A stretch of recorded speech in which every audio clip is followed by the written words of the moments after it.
আসসালামু আলাইকুম প্রিয় ভিউয়ার্স।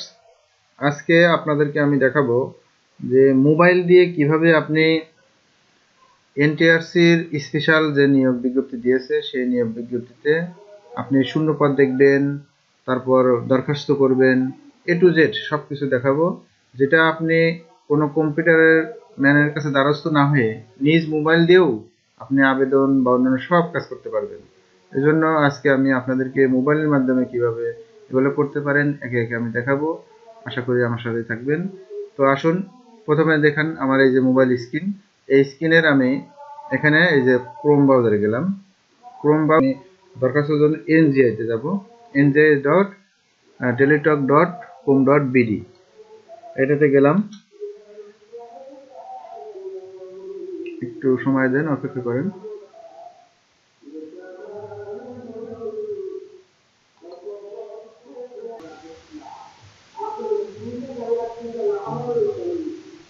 হ্যাঁ, তো দেখুন এখানে যে স্পেশাল রিকোয়ারমেন্ট স্পেশাল 2022, তো এটাতে আমি ক্লিক করলাম। করার পরে দেখুন এখানে নোটিশ বোর্ড আসছে, এখানে অ্যাপ্লিকেশন পাবলিক সার্কুলার স্পেশাল সেটা আছে, এখানে list of vacant post public circular. তাহলে আপনি যদি এখান থেকে আপনার যে সাবজেক্ট বা আপনি কোথায় কেমন দরখাস্ত করবেন সেজন্য যদি আপনি ভ্যাকেন্ট লিস্ট দেখতে চান, তাহলে আপনি যে লিস্ট অফ ভ্যাকেন্ট লিস্ট এখানে ক্লিক করবেন। করার পরে আপনার চুজ ডিস্ট্রিক্ট, তাই না? তাহলে আপনি এখানে ডিস্ট্রিক্ট দেন, এই যে। তাহলে আপনি যদি কোন বিভাগের হন সেই বিভাগ সিলেক্ট করবেন। আমি রাজশাহী সিলেক্ট করলাম। সিলেক্ট করার পরে এখানে জেলা সিলেক্ট করি, তো জেলা সিলেক্ট করলাম পাবনা। এবার দেখুন এখানে পাবনা জেলায় যে প্রতিষ্ঠানগুলো খালি আছে সব কিছু দেখাচ্ছে, কিন্তু এখানে পরিপূর্ণ দেখা যাচ্ছে না। তো পরিপূর্ণ না দেখার কারণ হলো এটা ডেস্কটপ মোডে করা আছে। তো আমি ডেস্কটপ মোডে কিভাবে করব, এই থ্রি ডটে গেলাম। থ্রি ডটে যাওয়ার পরে সেটা দেখুন ডেস্কটপ সাইট, তো ডেস্কটপ করলাম। ডেস্কটপ করার পরে দেখুন এখন এখানে একটু জুম করি,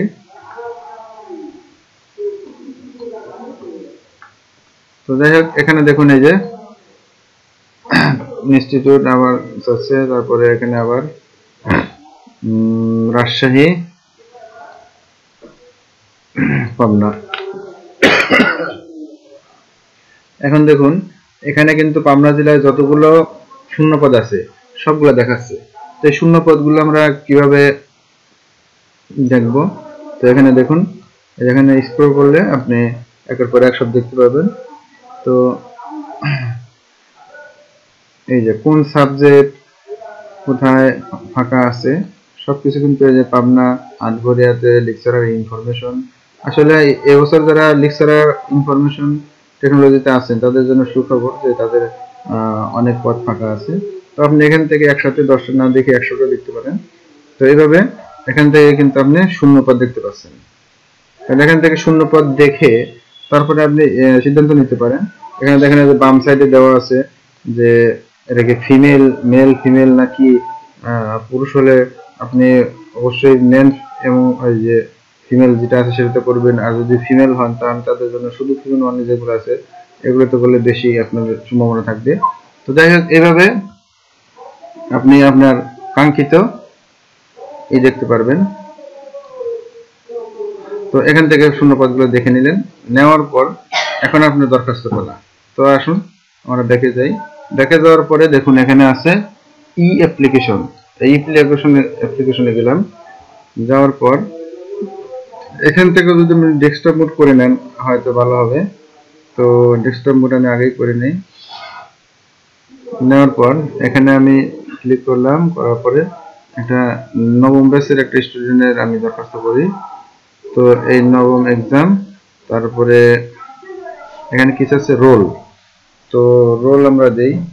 দেওয়ার পর এখানে যদি রোল রেজিস্ট্রেশন ঠিক থাকে তাহলে অটোমেটিক নিচের এই যে অপশনটা আসবে, আর যদি ঠিক না থাকে তাহলে আসবে না। তো যাই হোক আমরা পরে এখানে এমপিওতে ক্লিক করলাম। এখন কোন লেভেলে আমরা তাকে দরখাস্ত করব, এটা হলো কলেজ বা মাদ্রাসা লেভেলে তারপরে পোস্ট লেকচারার অ্যারাবিক। এখন এই সংশ্লিষ্ট দেখি কোনো ফাঁকা আছে কিনা। অ্যারাবিক মাদ্রাসা ডিভিশন কোথায় দেওয়া যায়? আচ্ছা, আমি আপাতত রাজশাহী দিলাম, দেওয়ার পর এবার নওগাঁ দিলাম। নওগাঁ দিয়ে এখানে পুরসা এবং এটা দুইটা প্রতিষ্ঠান দেখাচ্ছে, তো আমি একটা সিলেক্ট করলাম। করার পরে ইনস্টিটিউট নেম, তো ইনস্টিটিউট নেম সিলেক্ট করলাম। করার পরে এখানে মেল ফিমেল চাচ্ছে, দিলাম। দেওয়ার পরে নেক্সট। তো নেক্সট দেওয়ার পরে এখানে দেখুন একটা কথা আসছে যে no backend post was found based on your given information if you mail, তার মানে এটা ফিমেল কোটা। তো যাই হোক, এখানে আমি একটা এই পর্যন্ত ঠিক আছে, এই পর্যন্ত আপনি মোবাইল দিয়ে করতে পারবেন এবং আপনি সার্টিফিকেট, আপনি যদি পুরুষ হন তাহলে এই পর্যন্ত যাইতে পারবেন। আর যদি যে পদে আপনি দরখাস্ত করছেন সেই পদটা যদি পুরুষের জন্য করার অপশন থাকে, অর্থাৎ ফিমেল অনলি যদি না হয়, তাহলে আপনার এই এখানে যে রুল এবং রেজিস্ট্রেশন দিচ্ছেন সেই অনুযায়ী আপনার সার্টিফিকেট অনুযায়ী আপনার নাম, পিতার নাম, এগুলো সব এসে যাবে। শুধু ওখানে আপনার কোঠা, তারপরে আপনার জাতীয়তা, আপনার মোবাইল নাম্বার, ইমেল নাম্বার, এগুলো দিয়ে ফর্মটা পূরণ করে সাবমিট করলে আপনি কিন্তু দরখাস্ত করা হয়ে যাবে। তো আমার এরকম ভিডিও এর আগেও একটা দেওয়া আছে, তো সেটা দেখে নিন। তো যাই হোক, এখন নেক্সট করে দেখি আসলে আমার ফিমেল কোটার কারণে সমস্যা হয় কিনা। আশা করি, কারণ আমার বিষয়তে সাধারণত কোটা নেই, যার কারণে ফিমেল কোটা দেখেন এখানে দেখা যাচ্ছে ফিমেল কোটার সমস্যা। এই যে নো ব্যাকএন্ড পোস্ট। যাই হোক, তাহলে আপনারা এরপরে যারা ফিমেল আছেন তারা অবশ্যই আপনাদের পরবর্তীতে একটা ফর্ম আসবে যেখানে ইমেল নাম্বার, আপনার নিজের নাম, তারপরে পিতার নাম, এইসব সব সম্বন্ধিত একটা ফর্ম আসবে, সেটা আপনি পূরণ করে দেবেন। তো করে দেওয়ার পরে আপনি সাবমিট দিলে আপনার দরখাস্ত হয়ে যাবে, অ্যাপ্লিকেন্ট করে পেয়ে যাবেন। সেটা ডাউনলোড করে নেবেন আর পরবর্তীতে টাকা জমা দিতে হবে 100, সে টাকাটা জমা দিলে আপনি কনফার্ম হয়ে যাবে। তো আশা করি মোবাইল দিয়েও কিভাবে আপনি দরখাস্ত করবেন এবং মোবাইল থেকে কিভাবে ব্যাকএন্ড পোস্ট দেখবেন এসব সহজে করতে পারবেন আশা করি। তো আশা করি আপনাদের ভিডিওটা একটু হলেও উপকার আসছে। তো এই উপকার অন্যের কাছে পৌঁছানোর জন্য লাইক, কমেন্ট, শেয়ার করে আশা করি জানিয়ে দেবেন অন্যকে এবং আমাকে পাশে রাখবেন। এই কামনা এখানে শেষ করছি। আসসালামু আলাইকুম ওয়া রাহমাতুল্লাহ।